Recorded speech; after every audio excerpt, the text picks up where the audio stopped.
Chapter 2. Appointment with Death.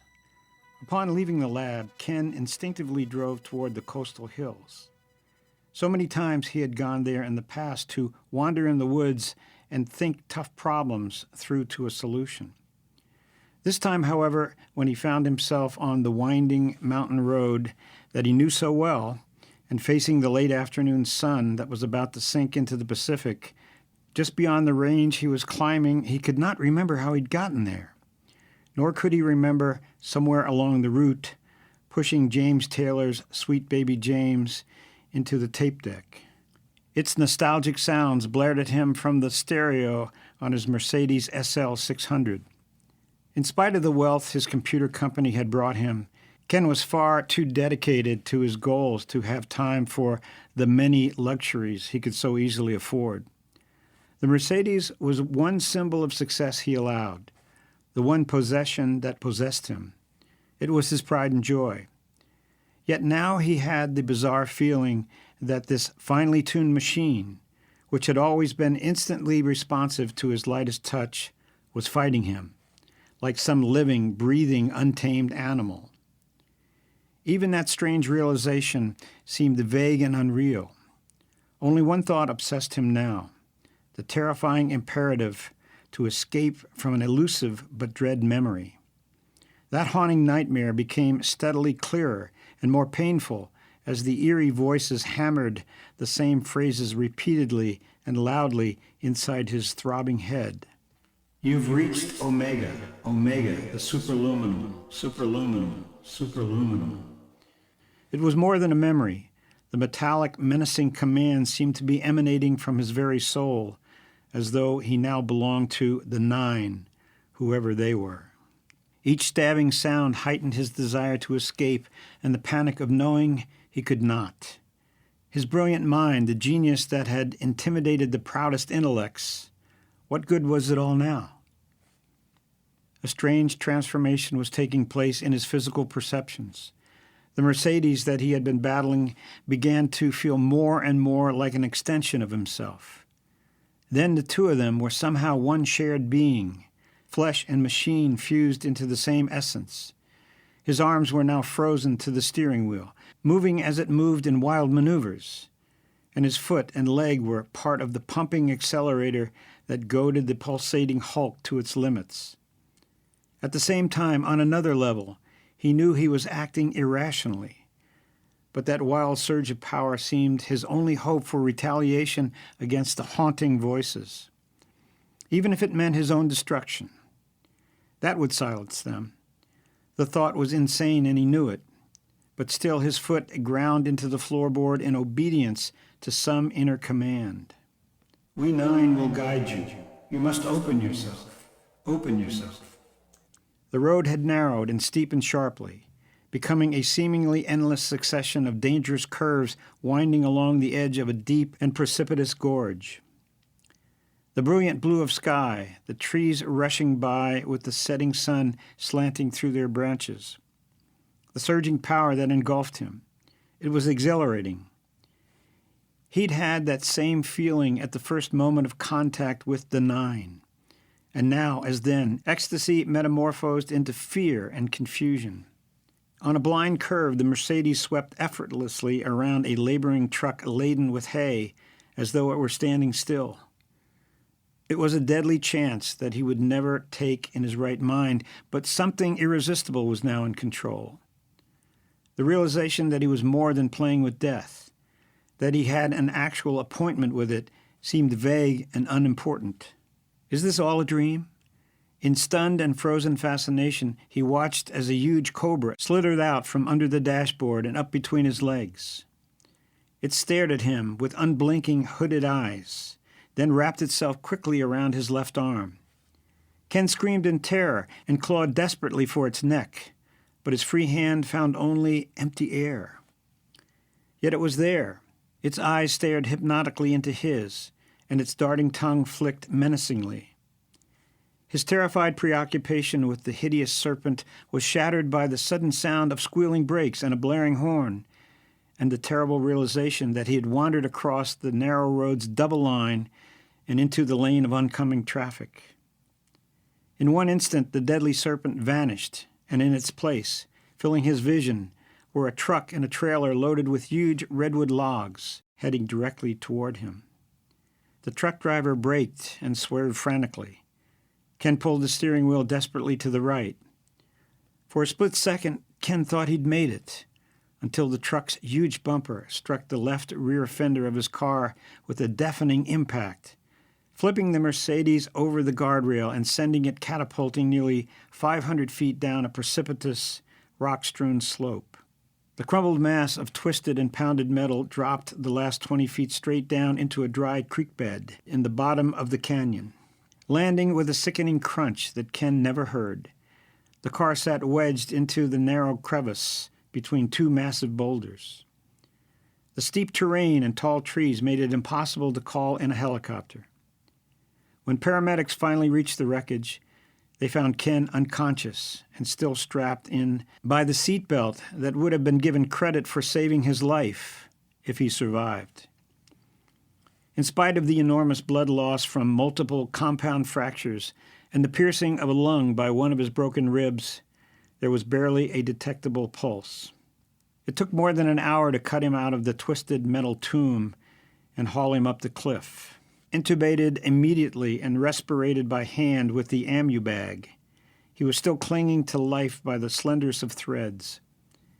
Using a large bore needle, the paramedics started an IV of normal saline as the racing ambulance reached the hospital in Palo Alto. There, the blood transfusions began in concert with emergency surgery. Two of the best surgeons in the country, Dr. Harold Elliott and his assistant, worked heroically but, by their own estimation, futilely.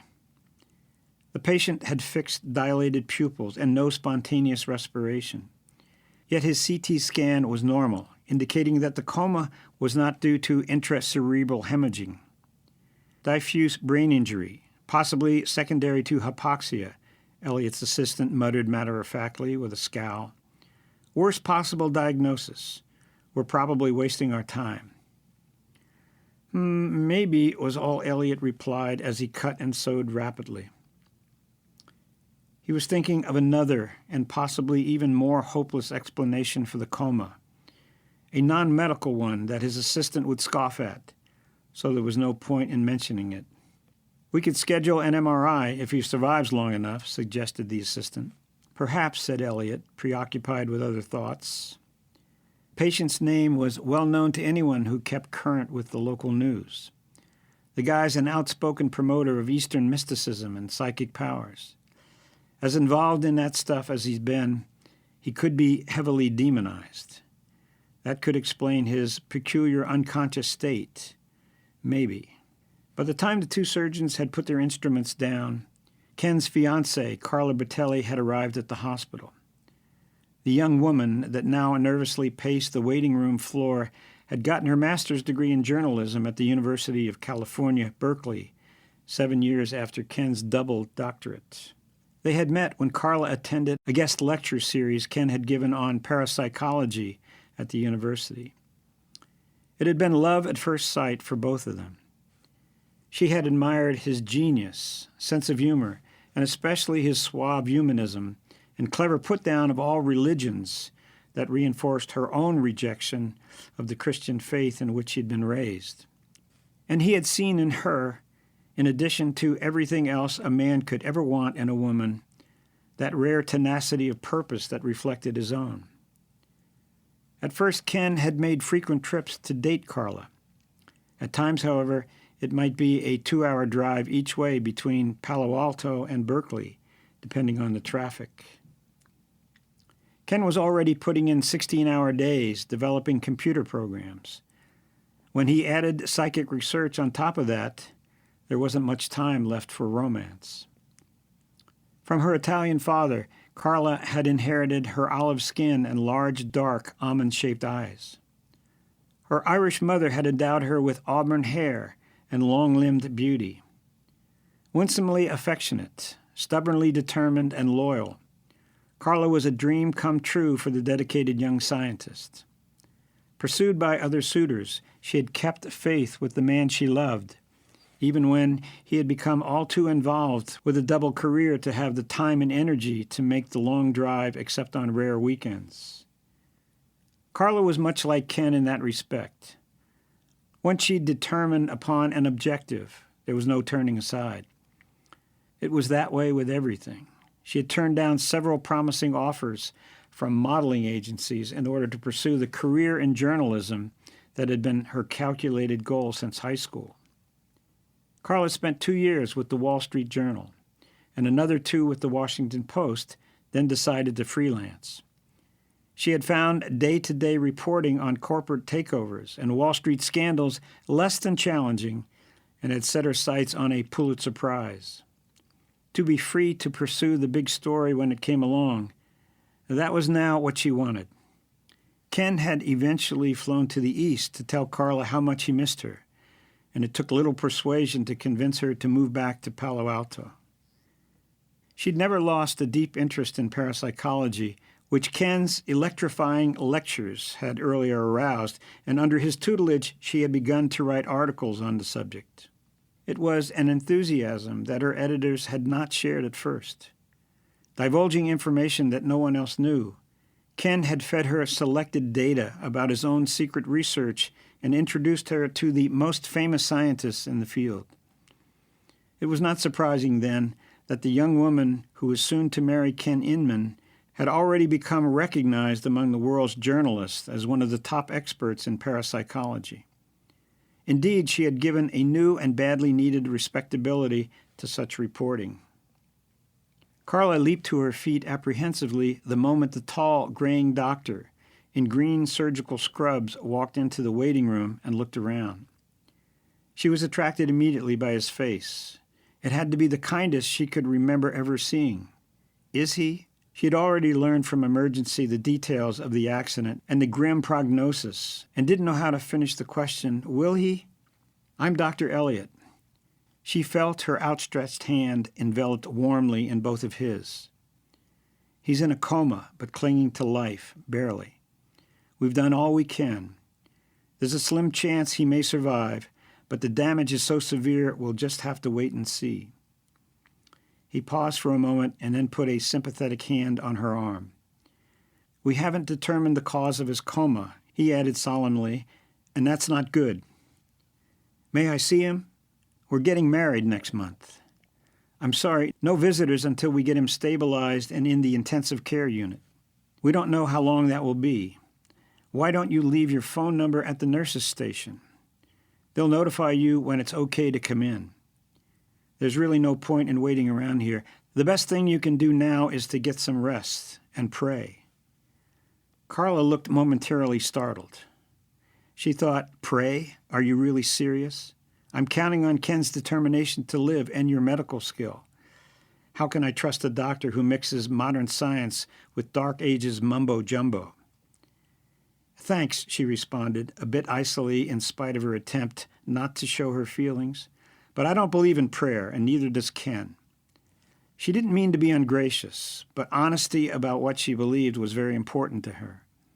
No false impressions, no compromise of principles, especially when it mattered so much. Well, I believe in God, responded Dr. Elliot softly, looking her straight in the eye. So I pray for each of my patients, and you'd be amazed at how often he graciously answers prayer. And in this case, it wouldn't be honest if I gave you the impression that there's any other hope.